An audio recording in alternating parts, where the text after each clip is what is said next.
Taste tests.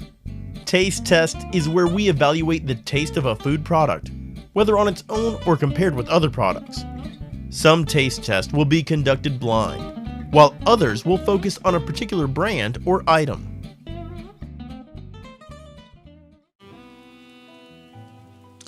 All right, this week's taste test will be used to answer questions I received about food.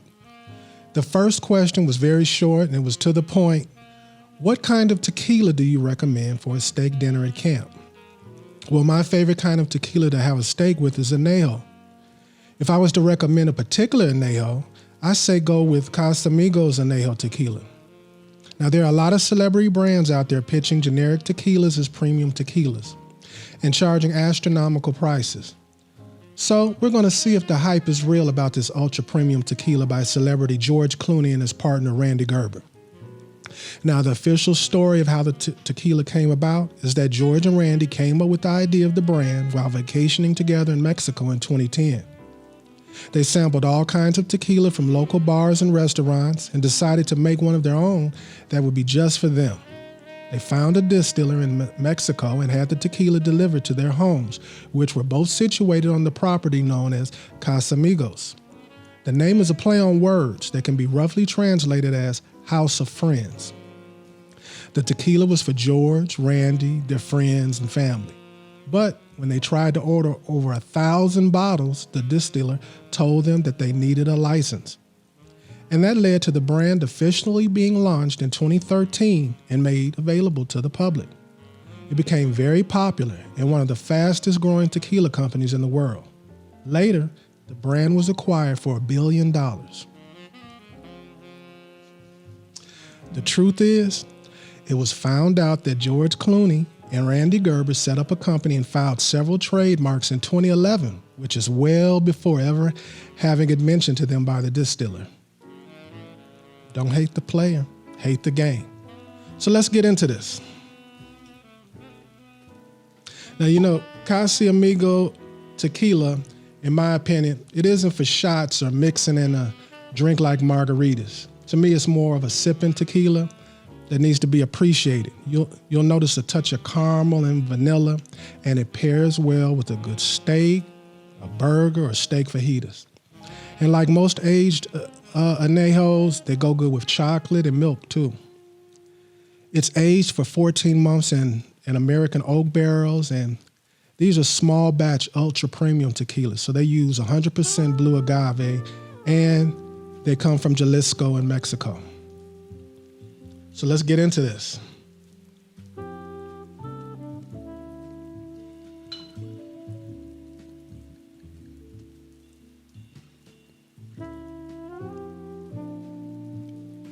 Now, this isn't my everyday tequila, but this is a tequila that I do like. This is kind of like a special occasion tequila for me. And a steak dinner is a special occasion to me, especially if I'm having one where it's around the campfire and I've gone to Costco or somewhere and I've bought a bunch of steaks and I'm serving steaks to everybody at the campfire. I'm going to serve a tequila to go with it. This isn't, like I said, my everyday favorite wine, but this is the wine that I would go for. One, because I think it's appropriate and it tastes good. But also it is a premium tequila. It's not just a celebrity. They really handled their business, and it's time to try some of this. And like I said, I think it's more of a sipping tequila, so I'm not going to really just throw these back.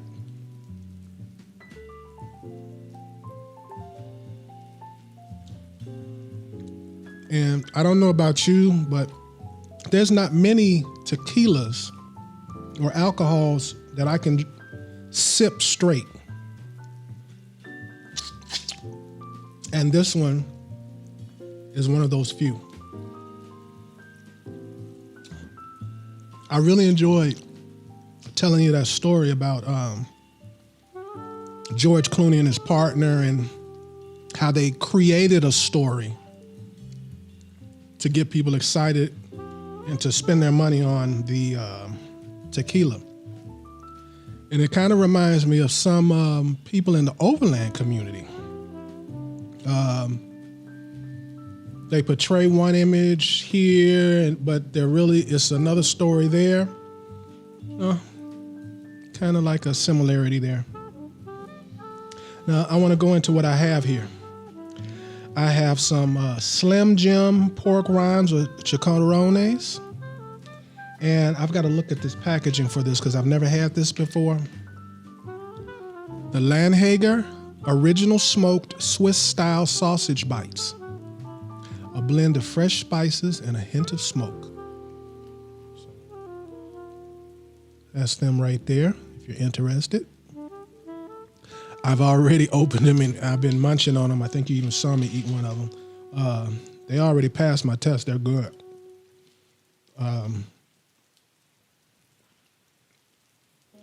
They average out about to the same price as if I had bought some pepperoni sticks or something like that. And that's pretty much what they are. They just cut them for you.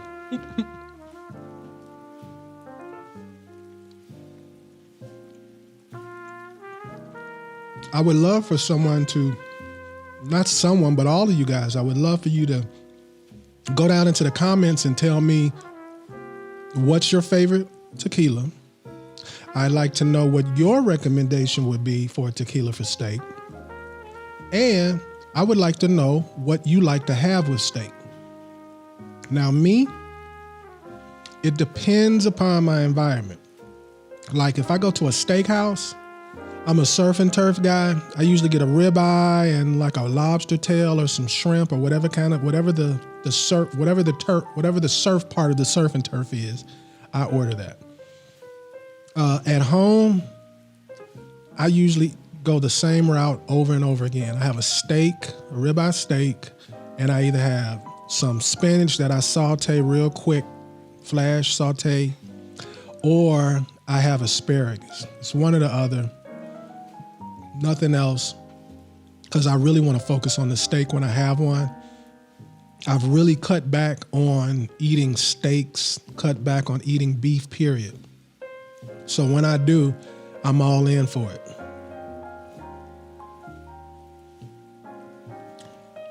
Now, if you've been watching the podcast and the ones where I've drank alcohol, you already know I'm not an alcohol person. So the point I'm making is you see I'm sipping this tequila. That's how smooth it is. And anejos, which are darker tasting, are usually the ones that I have the hardest problem with. Because as they get darker, they get oakier and smokier flavoring. And it's just kind of unappealing. But this is like a real sophisticated, dark, smooth flavor. I'm not no professional tequila person, so I don't know what the slick words are that you're supposed to say for this. The only thing I can think of, it's elegant for a tequila. It's smooth. It's sophisticated. I like it a lot. If it wasn't so expensive, this would be my favorite tequila. It's one of my favorite tequilas, but it loses points with me because it's expensive. This bottle, I paid $65 for. If you shop around, you might be able to find it for maybe about $10 cheaper, maybe. But I had it delivered to me, so there's that.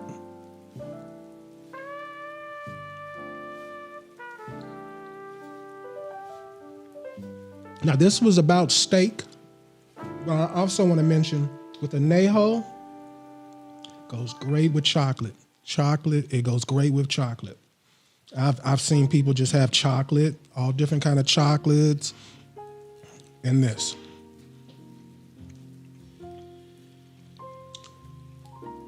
I think it goes good with pork. And what I have here, chicharrones or pork rinds. I've never had these before, but they're turning out to be okay. I bought them from Slim Jim, the guys who make, I think, jerky called Squealing Hot. and I like them. I would get them again. It was $1.09 a bag. I've never seen them in a store. They look like something you'd probably find in a gas station. But because of the pork rind itself, the saltiness of it, and the mixing of the hot flavoring, whatever kind of hot flavoring they have on it, it makes your mouth water, which is a good thing. That's why chocolate is good with tequila too, because it makes your mouth water. And by making it your mouth water, it makes you have a taste for the tequila, and the tequila is more satisfying. That's what I think. One day I'm gonna look that up to see if that's an actual thing, but that's what I think. I know my mouth waters, and this satisfies it.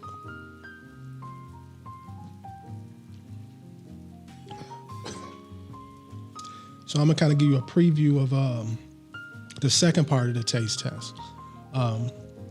Somebody asked me what my everyday coffee was, since I've been taste testing different coffees and stuff. So I'm gonna show you my everyday coffee. It's probably totally different than what you think. It might be exactly what you think, but it's not a common coffee, but you can buy it anywhere. But I'm not gonna get into that yet. Just letting you know, after this, we're gonna have some coffee.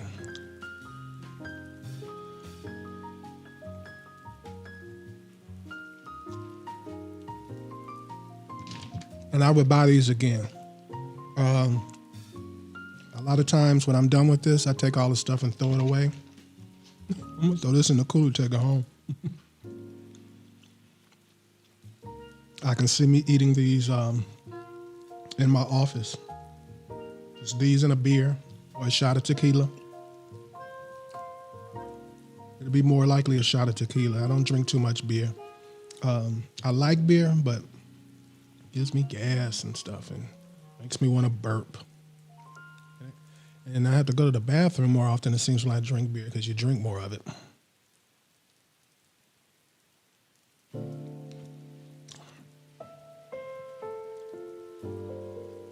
And another thing, if you've watched me before, usually when I drink tequila, I'm sucking on these right after every sip, because I need it to offset the strong kick of the alcohol to me.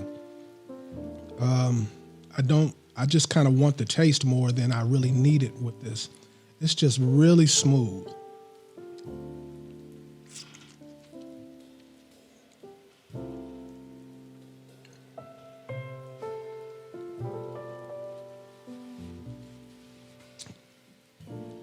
Now, they have a Blanco,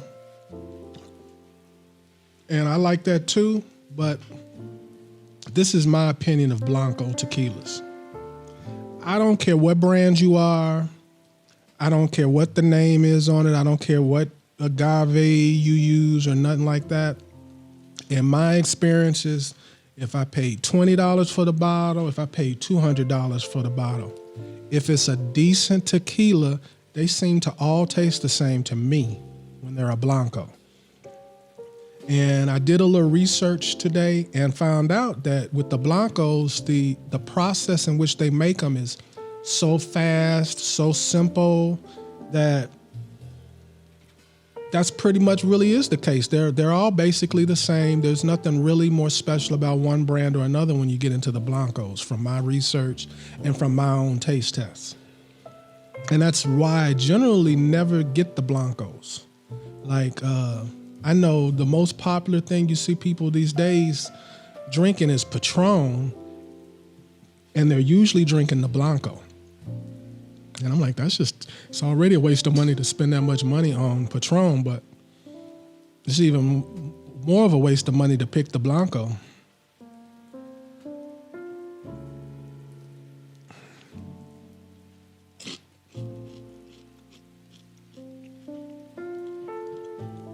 So hopefully you didn't skip ahead, because I want to talk about some of the things we talked about earlier in the show. One of them is, how about that Jeep? That electric Jeep if they make that Jeep, it's just a concept vehicle right now. But if they make that Jeep, it's the first Jeep since the JL where I'm like, maybe it's time for me to get another vehicle. I'm already interested in moving forward into electric vehicles. And the concept vehicle with its specs is the first one that actually seems like one that I would say, hey, I'll make that my Overland vehicle.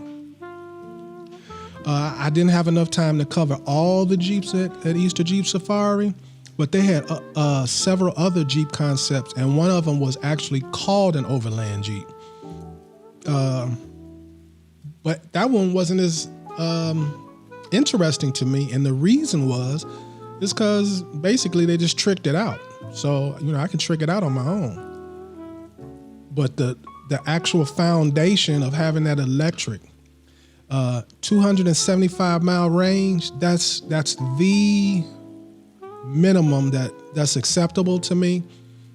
Most of us are only getting 275 to 350, no matter what vehicles we got out there. If you got a lift and all that other stuff on it, you're getting horrible mileage. So 275 is really not that bad. And the torque isn't crazy. I think it was, I can't remember what the exact torque was, 3,000 foot-pounds or something like that. It wasn't crazy, especially for an electric vehicle. But latched to that transmission that was originally made for the Rubicon, they couldn't have that powerful electric engine throwing all that torque onto that transmission. That transmission, it can't handle that electric power. So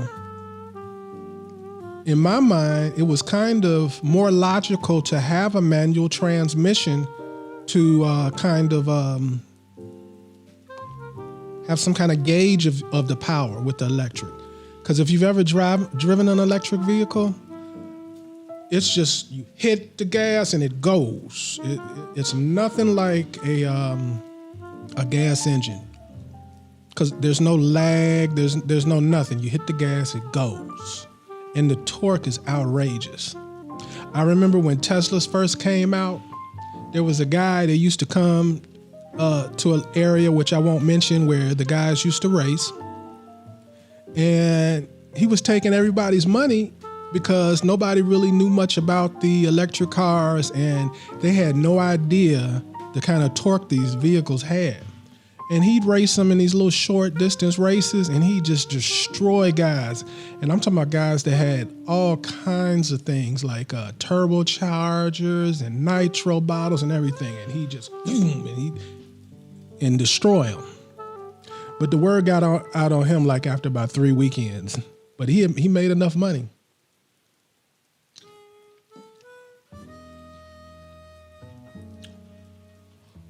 Yep, if this didn't cost so much, I'm not willing to pay this amount for my everyday tequila.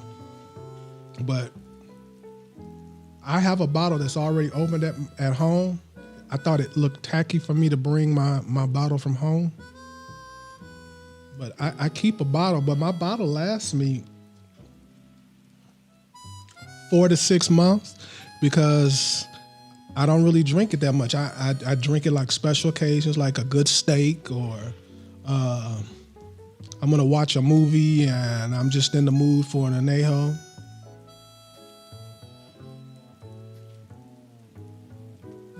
Do you guys like chicharrones?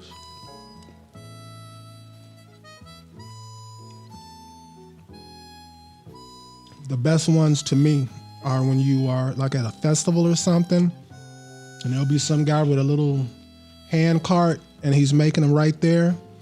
Or you go to like in a Mexican neighborhood, a predominantly Mexican neighborhood, and that somebody somewhere on some corner is going to be selling some chicharrones. And those are the best ones to me.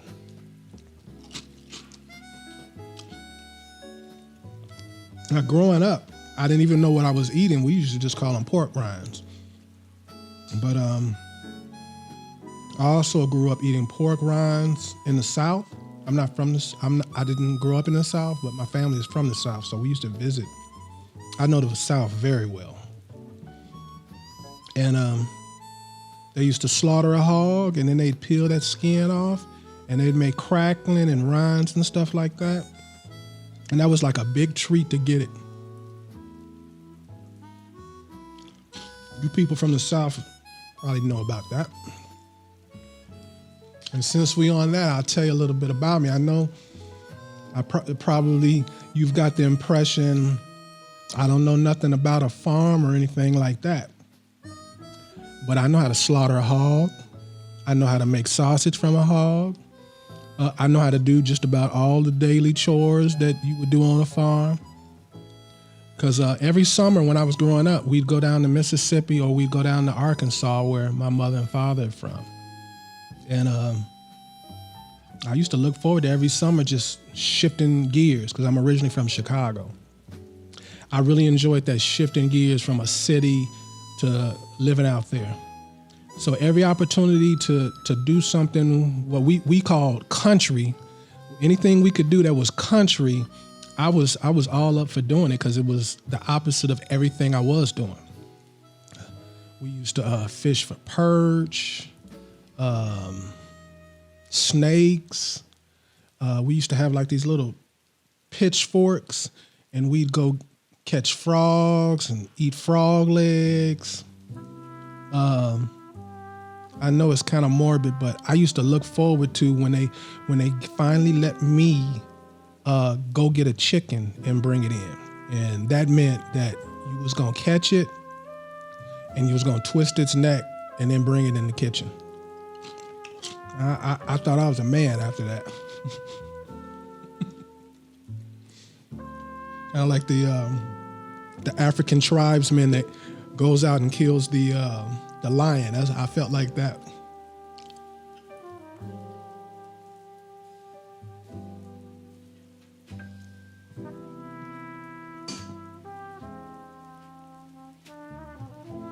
This is a dangerous tequila in my opinion. And the reason why I say that is because when I'm drinking this, I always notice on my last sip that I drank way more than I thought that I was going to drink. I end up drinking more of this. And part of the reason is it's smooth, but the other part is I feel no effects. I don't feel that buzz. You feel a buzz, but it's real slow, smooth, and gradual. It isn't like you're like, man, I don't really feel this, and then boom, it hits you. It's nothing like, it's just real, which is not normal for alcohol for me. It usually hits me, and then I'm like, oh, let me stop.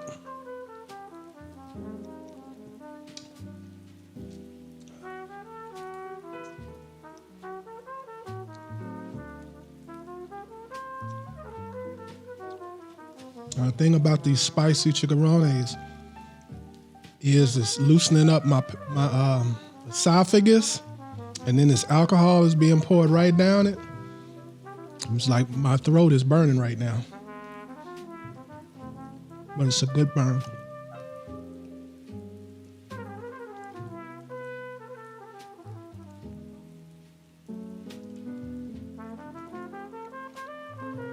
Talking about this tequila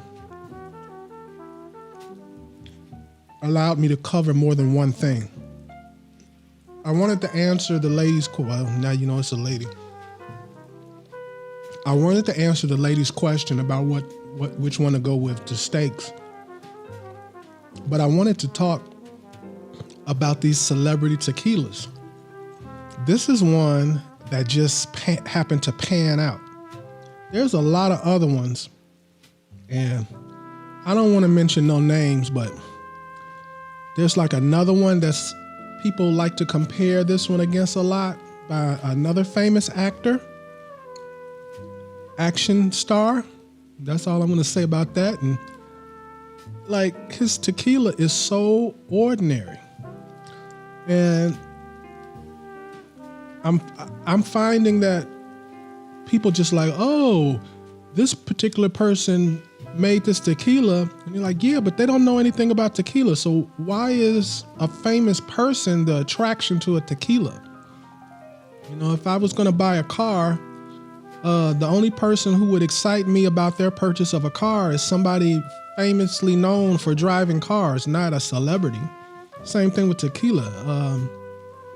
I'm not excited about a celebrity unless I find out they grew up in Mexico and owned a distillery and knew everything about tequila.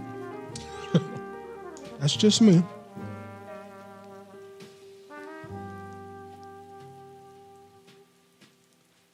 Another thing I wanted to go back over.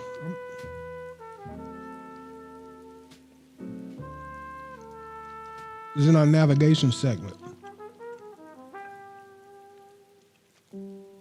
I did some serious backtracking because I had gotten so deep into talking about these different apps and these electronic devices.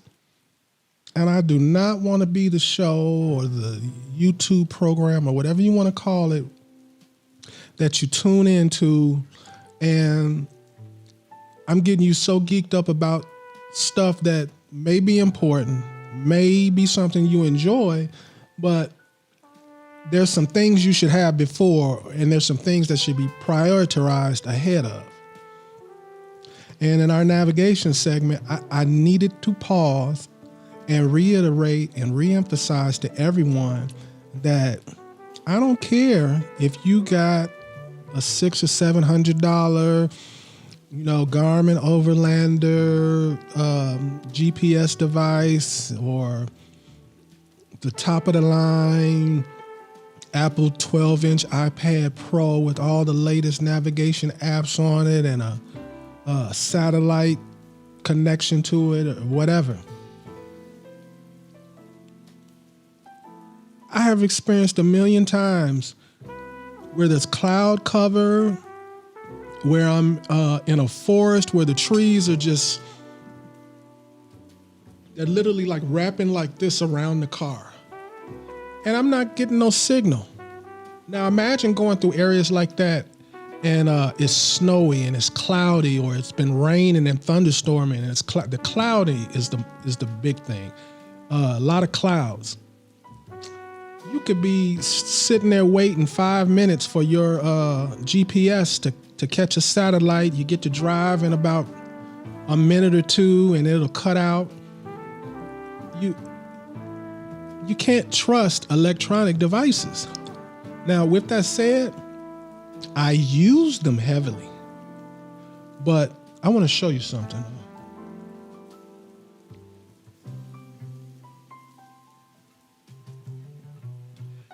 I don't have it. I wanted to show you something. Don't worry about it. Anyway, I wouldn't feel comfortable just saying, oh, I've got my GMRS radio, I've got my CB radio, I've got my satellite radio, I've got my GPS, I've got my tablet, I've got all of these toys, and I don't have, for redundancy and safety, the actual paper maps of where I am and what I'm doing. That's just crazy.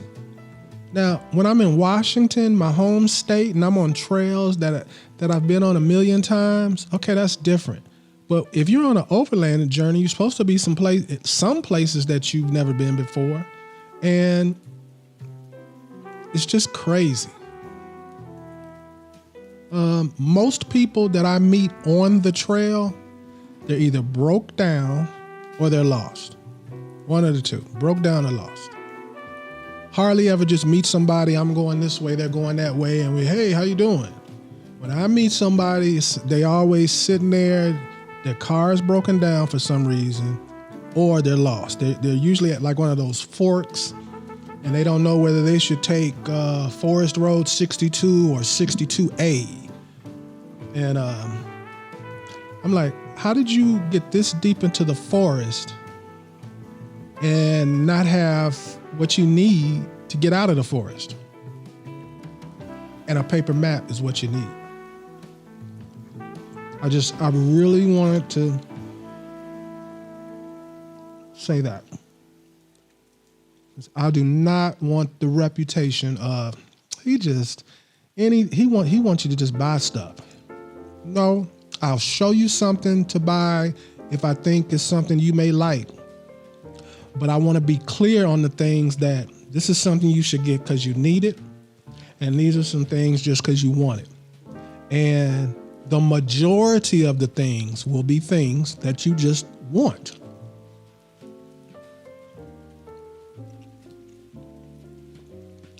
Most people who I encounter who are what I consider actually really true overlanders,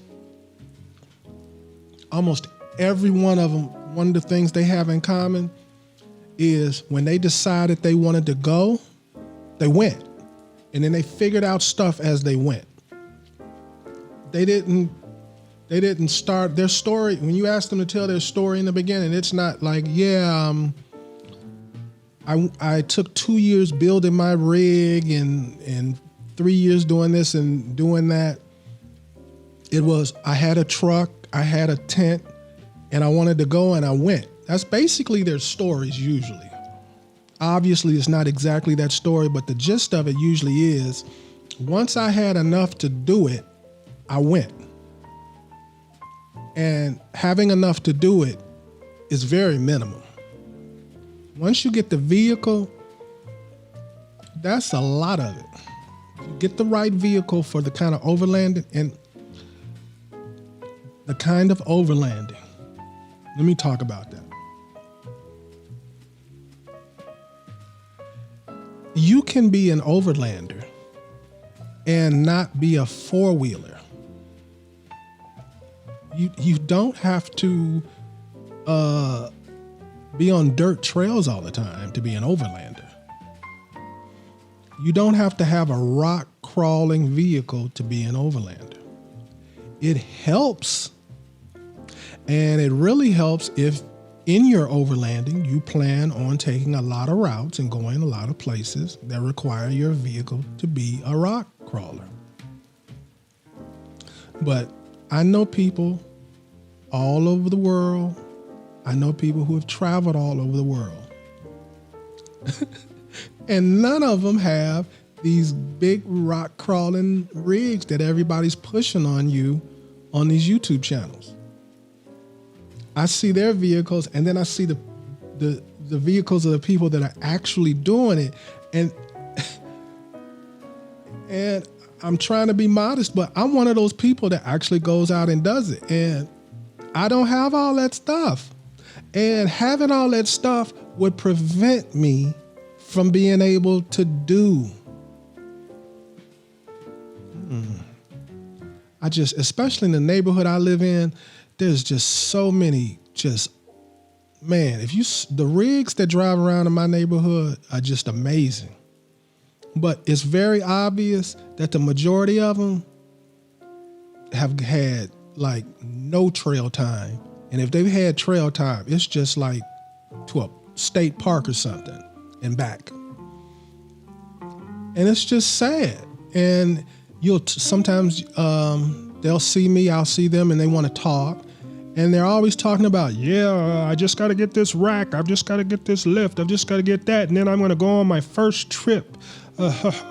And I laugh and I smile with them, but I'm like, because I don't respect it. I'm like, okay, your rig right now is nicer than mine. You have no excuse. And I've gone everywhere. You have no excuse.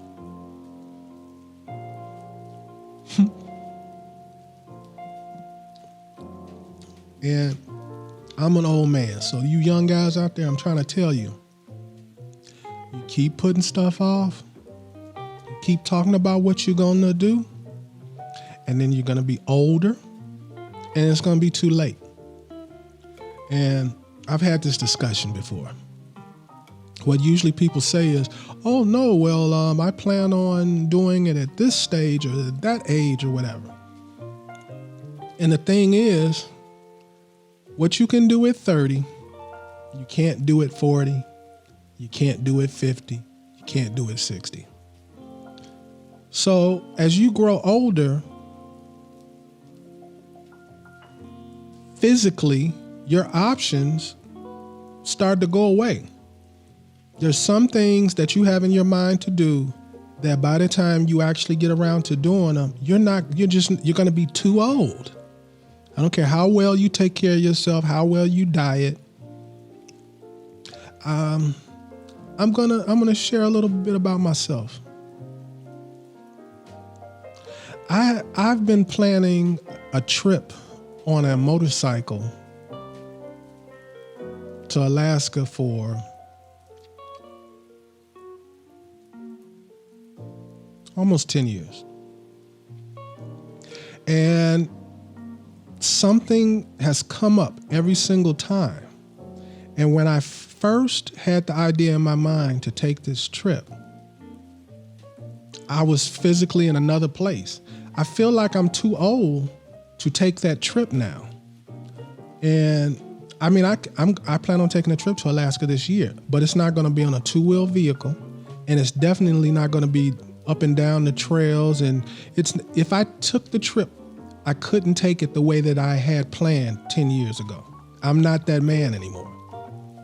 And it's hard to say that. It's hard to look into a camera and say that and know that that's about to go on YouTube. But I hope it affects you and helps you to understand that you have to move on your dreams. You have to have goals if this is your thing, and you have to start moving toward them. It can't be, that's my goal once I do it. It can't be my goal once I do this. It has to be, this is my goal. It has to be part of what your goals are now. Not that I have these goals, and once I achieve them, then I can do that. It has to be part of what your goals are now. If you really plan on doing this Overland thing, you'll end up older, and you might still get out there, and you might end up doing the things you want to, a lot of the things you want to do. But it's totally different doing something when you're 30. It's totally different from when you're 40. It's totally different from when you're 50, 60, and so on. So I hope my young people are hearing that out there, and the older people who are watching this are probably going, I know exactly what you're talking about. The mind is still young, but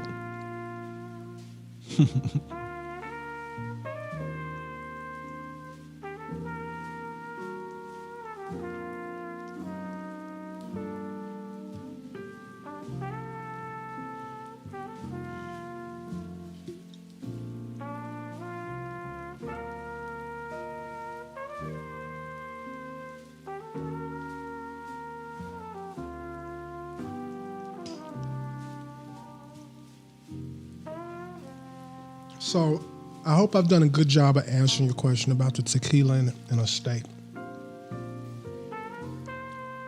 Last few weeks, I've kind of talked down on steak dinners, saying that, I get tired of seeing that being people's go-to meal. And I love steaks. I'm a ribeye guy. I like Kobe, but it has to be cooked by somebody else. I've tried a few times to cook it myself. It tasted good, but it still wasn't as good as it should be because I didn't cook it properly. And it's too expensive for me to cook it and mess it up.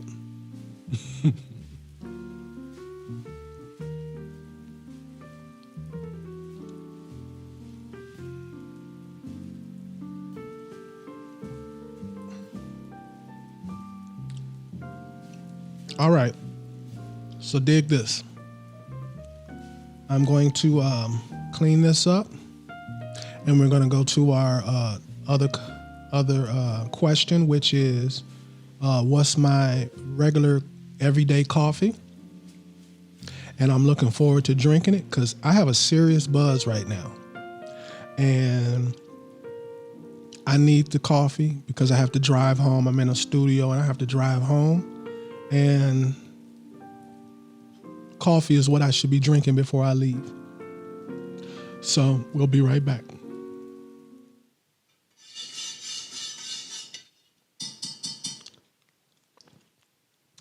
Our other viewer question was my favorite everyday coffee.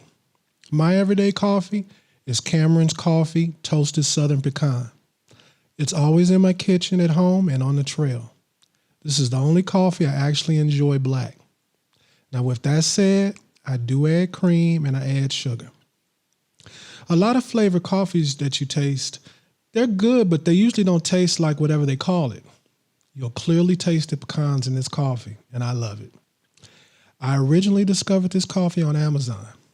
They offered it to me at a ridiculous price when I was grocery shopping several years ago. I've kept a couple of bags in the pantry ever since. Now, Amazon stopped delivering it with our groceries a couple of years ago, but I immediately started buying it on their main site. So, let's check it out.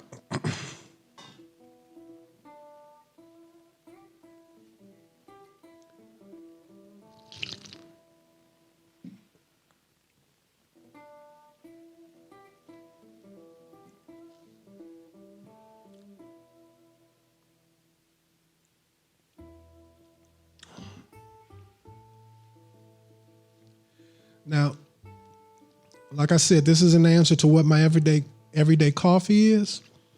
And the unique thing about my everyday coffee is usually with foods and drinks and things like this, when you ask somebody about what their everyday of it is, that particular product is usually the basic or very plain. This is a very distinctly flavored coffee. You will never mistaken it for another coffee. It's clear cut. This coffee tastes like no other tastes like it. But this distinct flavor that it has is one of the most flavorful I never even thought of pecans as a main flavor in coffee, let alone it being a good flavor, let alone it being my most favorite flavor. Just try this, y'all. This may not be your everyday coffee, but if you like coffee, you're going to like this. If you have another coffee, this is a good change up. The flavor is going to be so different. I don't care what you're drinking. The flavor is going to be so different with this coffee that it'll make a good change up coffee, even if it's not your everyday coffee. I like to drink it every day and change up with just a regular coffee or some other coffee. I look forward to this coffee. This is also my wife's everyday coffee. We both drink this coffee. We both like this coffee. We'll sit and be drinking it together. And even though we've been drinking it for years now, we'll comment on how we still like it and how it's a good coffee. And we'll get into a discussion about what we used to drink and how it's funny that this is the one that we drink most often. Now, with that said, I drink other coffees. I'm addicted to venti mochas from Starbucks. There was a time, I'm ashamed to say, but I used to drink one every single day. I've had to cut back on that. But I'm a coffee drinker. That's what I am. Like I said, I'm not an alcohol person, but I'm a coffee drinker. I like coffees. I like mochas. I like hot chocolate. Things in that hot beverage category I generally like.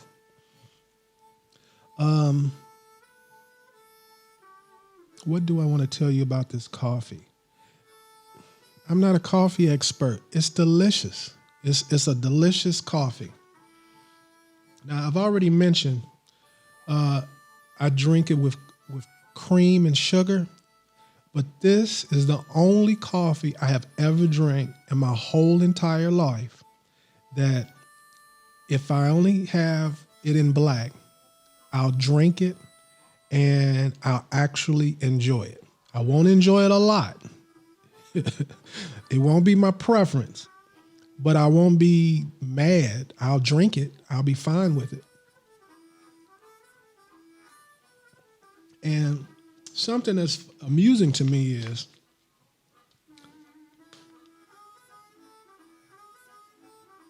it's not on this bag,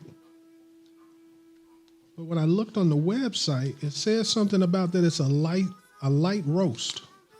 And there's nothing light about this roast. It's a very dark flavored roast. Maybe I made a mistake. I could have sworn that I saw something saying about it was a light roast, but still, to make the point, this is a dark flavor roasted coffee. Whether it is a dark roasted coffee, it has a dark roasted flavor for sure. Out of dark roasted coffees, this would have one of the darker roasted flavors of your coffee because it has that significant pecan flavor taste in it. It tastes like they ground up a bunch of pecans. They didn't even use like real coffee. It's like they used pecans and roasted the pecans and used those instead. It's that significant of a flavor. So I want to, if you're not a person that's adventurous in any way with your palate, if you just want some straightforward coffee, this is not it. This is not it. You won't like it.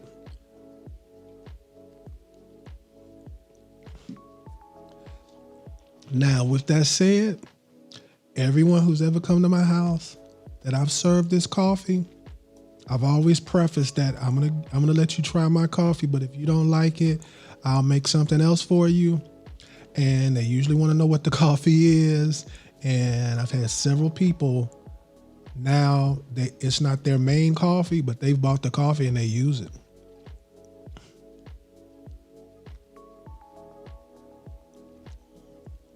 I drink this coffee so regularly that even sometimes people give me a bag of this coffee.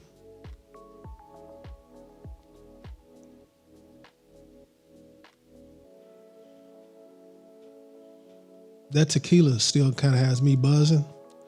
I have a lot of cleaning up to do around here. Not a lot of cleaning up, but I got cleaning up to do. I have some projects that need attention. I have a project I want to start on. And hopefully by that time, the effects of the tequila, I know you're probably rewinding, looking at the bottle saying, you didn't have that much tequila. That was a lot of tequila for me. I think I drink 5, maybe 6 shots, maybe even more. And I'm like a 2 to 4 shots. 4 shots is like, I've really been doing some drinking. 4 shots. Because I don't like to get drunk. That's probably a lot of the reason why I'm not a drinker. To me, alcohol sneaks up on you. So I don't like drinking something where I'm not abreast of where I am mentally and physically at that moment all the time. So I'm not comfortable getting intoxicated.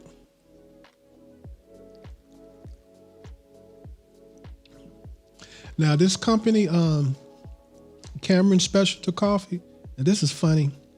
Usually when I find something I like, and it seems like it's a good brand, then I usually explore the other things in that brand. I've never had any of their other coffees. And through my research, I found out like they're a pretty big company. They supply coffees to like hotels and different things like that, higher end hotels that are looking for specialty coffees. And they have like all kinds of different flavored coffees. But I enjoy this coffee so much that my natural curiosity has not come to me to want to try any of their other coffees. Now that I'm talking about it, I'll probably go home and order like a couple of bags of some other flavored coffee. But I've been drinking this coffee for about maybe 4 years. It's when I first learned about it. And I've never even thought about trying another coffee. It's my regular everyday coffee. There's been a few times where we ran out of coffee and me and my wife get aggravated till the coffee comes because we have to wait for it to be delivered. I guess we could find it at a grocery store, but we've gotten so comfortable with the idea of our groceries being delivered. And when we compare the prices are usually cheaper when we get them delivered.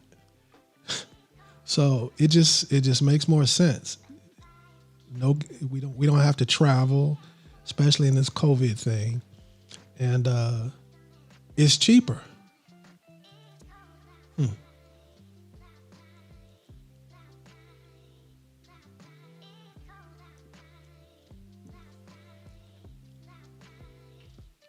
So I hope that answers that question about what my everyday coffee is.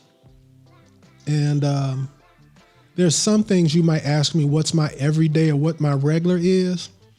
And my answer can only be what it is that I'm using now or this month or this summer or whatever. This has been a constant, and this probably won't change anytime soon. I'll try a whole bunch of coffees. I have a whole bunch of coffees at home, and I'll drink all of those, but this is the one that I yearn for, that I have like a caffeine fit and need. This is the one.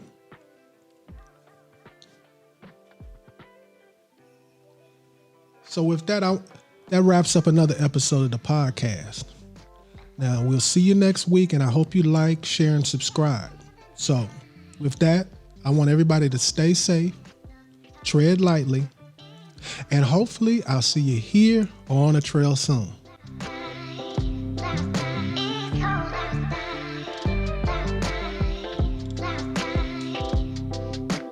You have been listening to Waypoint Overland's Random Waypoints. Like, subscribe, and stay tuned for more.